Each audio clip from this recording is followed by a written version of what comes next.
امتى الدعامه تتحول لكابوس بدل ما تكون سحر وفرح وسعاده؟ ايه هي المضاعفات اللي ممكن تحصل وتخلينا نندم ان احنا ركبنا الدعامه؟ هل هي فعلا الدعامه هتبقى زي الروبوت؟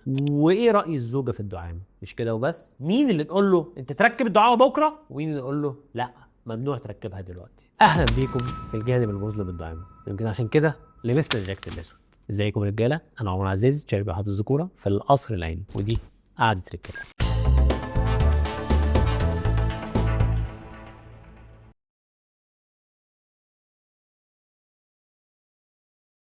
لو هنلخص الجانب المظلم في كلمة واحدة فهي الاستعجال. أول حاجة الاستعجال في اتخاذ قرار العملية. لو أنت مريض ضعف ما ينفعش يكون الدعامة هي أول قرار ليك. لازم نطمن إن مفيش أي حاجة تأجل بتدي استجابة. يعني ما ينفعش تكون بتستجيب على الدواء وأقول لك يلا نخش عملية. ما ينفعش يكون عندك تسريب وريدي كاذب او ضعف نفسي وانت اصلا زي الفل واقول لك يلا نخش عمليه. وده اللي بنشوف منه مقاسي كتيره جدا جدا، لانه للاسف ساعات بيبقى فيه ترند عند بعض الزملاء. اول ما العيان يروح يقول لهم الو يا دكتور السلام عليكم انا عندي ضعف، يقول له يلا اتفضل خش عمليه. لا يا جماعه، احنا لازم نستنى ونشوف ونحاول مع الانصاب الطبيعي الاول. تاني نقطه في الاستعجال في اتخاذ قرار العمليه المبني على شكوى غلط. يعني مثلا لو انت عندك سرعه قصف ما ينفعش اركب لك الدعامه عشان سرعه قصف. لو جاي عشان الحجم برضه ما ينفعش نركب الدعامه عشان الحجم. ايوه زي ما قلنا قبل كده، الدعامه بشكل غير مباشر هي ممكن تحسن سرعه القصف. وايوه سرعه القصف زي ما اتكلمنا في الحلقات اللي فاتت ممكن تكون مجرد ساتر وغطا على الشكوى الرئيسيه اللي هي الضعف، وساعتها المريض هيستفاد جدا من الدعامه. لكن لو المريض مشكلته الوحيده هي سرعه القصف مستحيل ما ينفعش نركب الدعامه. ونفس الكلام لو المريض فاكر انه هيركب دعامه عشان تكبر له الحجم، لا. ايوه لو عندك بيروني فاحنا دايما بننصح تركيب الدعامه في اسرع وقت للحفاظ على الحجم، لكن ده مش معناه ان احنا نركب الدعامه مخصوص لاي مريض بيشتكي من حجم العضو بتاعه. وحتى انواع الدعامات الهيدروليكيه اللي بتتمد طولا وعرضا مش بتكبر الحجم، لكنها بتوصلك لاكبر حجم بيتحمله العضو نفسه. الاستعجال كمان بيكون في عدم الشرح الوافي الكافي للمريض قبل العمليه عن الاكسبكتيشن او اللي متوقعينه بعد العمليه. فتلاقي العيان رغم انه عامل دعامه رائعه وممتازه الا ان عنده احباط واحساس بفشل العمليه. وده كله عشان ما تشرحلوش الفرق بين الدعامه المرنه والهيدروليكيه، ما تشرحلوش بشكل كافي ازاي يستخدم الدعامه الهيدروليكيه، ما تشرحلوش عن بعض الصعوبات اللي ممكن يواجهها في البدايه زي شويه التورم او الوجع البسيط اللي بيكون موجود بعد العمليه مباشره وبيختفي بعديها بشويه صغيرين. ما تشرحلوش فكره الحجم الثابت اللي ممكن يوصل له، ما تشرحلوش فكره ان خلاص مفيش اراوزل تاني، ما تشرحلوش فعلا ان الدعامه مش هتغير حجم العضو ولا تكبره ولا ليها علاقة بأي حاجة تانية. عدم شرح التوقعات أو الاكسبكتيشنز بشكل كافي ساعات يوصل عيان ممكن يكون طبيعي أو ممكن يستجيب على الدواء إنه يقول يا دكتور أنا عايز أعمل عملية. وهنا في مثال صعب بس محتاج أقوله زي ما بقوله العيان كتير. الدعامة ممكن نعتبرها للتوضيح زي واحد للأسف فقد إيده فاضطر يركب طرف صناعي، هيبقى طاير من الفرحة بيه وهيعمل الوظيفة 100%، هياكل وهيشرب ويعيش حياته زي الفل. لكن ما ينفعش واحد ايده بتوجعه شويه ممكن يستريح بشويه مسكنات، او ايده فيها شويه ضعف ممكن ياخد لها شويه مقويات ومكملات تحسن الدنيا، اجي اقول له انا هقطع حته من ايدك واركب طرف صناعي؟ ساعتها انا هكون مجرم، وساعتها المريض برضه عمره ما هيكون مبسوط بعد العمليه. النقطه الرابعه في الاستعجال وهي الاستعجال وعدم ضبط السكر بشكل كافي. فتلاقي المريض يقول معلش يا دكتور انا مستعجل وعايز اعمل العمليه، رغم ان السكر التراكمي عنده 9 او 10 او اكتر من كده، والدكتور تحت ضغط يوافق.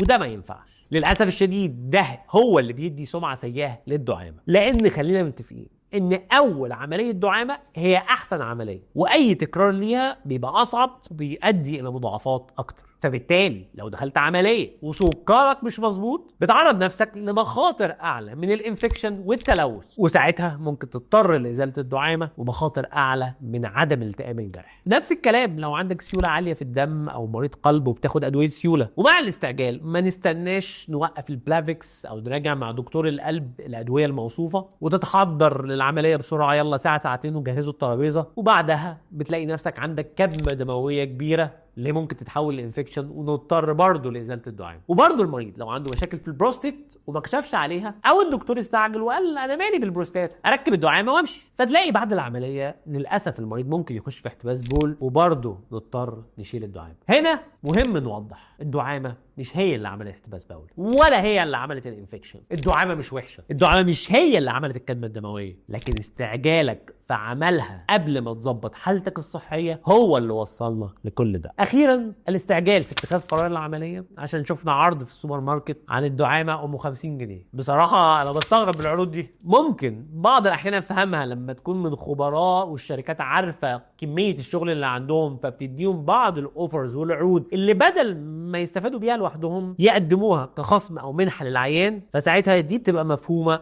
ومقدره. لكن احيان تانية بقى ما بتبقاش مفهومه خالص. ازاي العرض ب 50 جنيه وانت عارف ان على الاقل 30 جنيه منهم للدعامه نفسها، وعلى الاقل من 7 ل 10 جنيه تكلفه المستشفى ذات الطابع الخاص اللي قلنا احنا بنحتاجها عشان نعمل العمليه دي. وكمان النقطه الاخيره، العمليه دي مش عمليه الجراح الاوحد. انا بفضل فكره الفريق الجراحي، ان يكون واقف معايا احد الزملاء المتخصصين في الذكوره، يبص معايا يفكر معايا. اكيد عينين احسن من عين واحده، واكيد عقلين يفكروا لمصلحه المريض احسن من عقل واحد. في الاخر قرار بيبقى قرار ليا كجراح، لكن في الاخر بحب دايما اسمع منه ايه رايك، الدنيا حلوه، في حاجه بتعدل، وفي الاخر بنوصل لقرار الافضل لمصلحه المريض. وطبعا وجود فكرة الفريق الجراحي المكون من أكثر من طبيب بتزود تكلفة العملية، ممكن نقول 5 أو 10 جنيه. فتتفاجئ إزاي حد ممكن يعمل العرض أبو 50 جنيه ده؟ تعالى بقى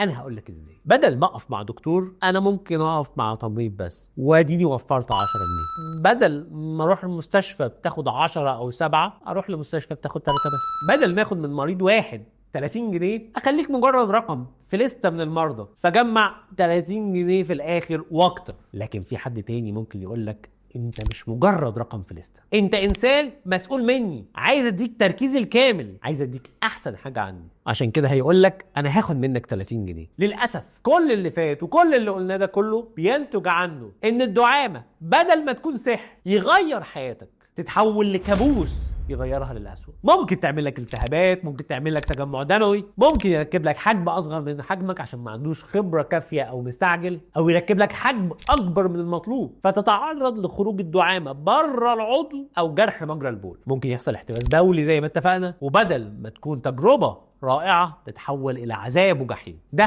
ملخص الجانب المظلم. الجانب المظلم ده مش عشان الدعامه وحش، لا بالعكس، الدعامه سحر. الدعامة دي بتكتب حياة جديدة للناس اللي محتاجينها. الدعامة دي بتحمي بيوت كتير من الخراب. الدعامة دي بتبدأ حياة جديدة ليك ولشركتك ممكن تكون فقدتها لفترة كبيرة. الدعامة دي بتخليك تركز بشكل كامل في حياتك بعد ما كان موضوع الضعف ده بيشكل لك ستريس في حياتك. هي فعلا سحر وفعلا بداية جديدة، لكن الخلاصة مفيش حاجة اسمها اعملها وخلاص وانا مش محتاجها، لكن اعملها صح مع الدكتور الصح لما فعلا تكون محتاجها. وان الاساس في اختيار العملية هو الجراح، وانك فعلا تكون واثق انه هيختار لك احسن اختيار لحالتك سواء باجراء العملية او تأجيلها، وانك تكون واثق انه لو هيعملها لك باحسن طريقه ممكن.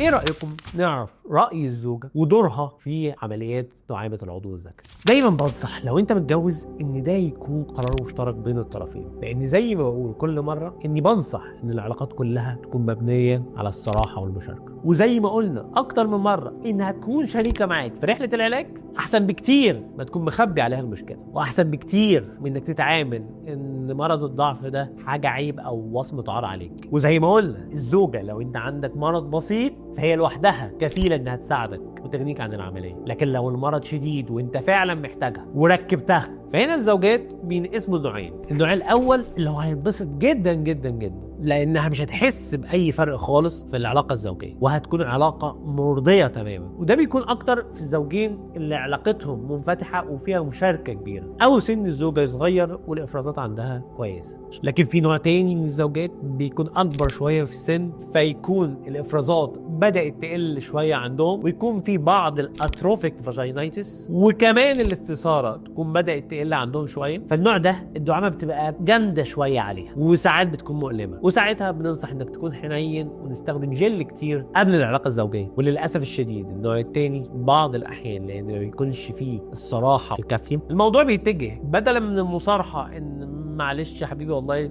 انا تعبانه شويه والدعامه جامده عليا، بتتجه انها توجهها اتجاه تاني او اتجاه اخر وتدفلكت المشكله وتقول له لا لا لا انت مش زي زمان، الحجم مش عاجبني قوي او مش زي زمان او الصلابه مش زي زمان. وده طبيا مش صح قوي. وغالبا زي ما اتفقنا حل المشكله دي بيكون المصارحه والمشاركه بين الطرفين، وان يكونوا الطرفين بيسعوا للحل مش حد فيهم بيسعى للمشكله. طب يا دكتور عشان نلخص الكلام، مين اللي اقول له خش العمليه بكره ويستفاد فعلا، ومين اللي اقول له انت محتاج تاجلها شويه؟ خلينا نبدا الاول مين اللي هيستفاد جدا من عمليه الدعامه ونقول له يلا خش بكره العمليه. اول واحد المريض اللي استنفذ كل طرق وسائل العلاج التانيه، خلاص جرب مره واثنين وثلاثه وجرب ادويه وجرب حقن وفي سبب عضوي واضح للمشكله دي. رقم 2 المريض اللي حصل له مشكله الانصاب المستمر اللي اتكلمنا عليها قبل كده وقعد فتره طويله فبوظت النسيج الكهفي وبقى غير قابل على التردد او الحفاظ على الدم جواه، فده بيحتاج عمليه دعامه عاجله قبل ما يحصل له تليفات او الدعامه يبقى صعب تركيبها او نركب حجم اصغر. ثالث حد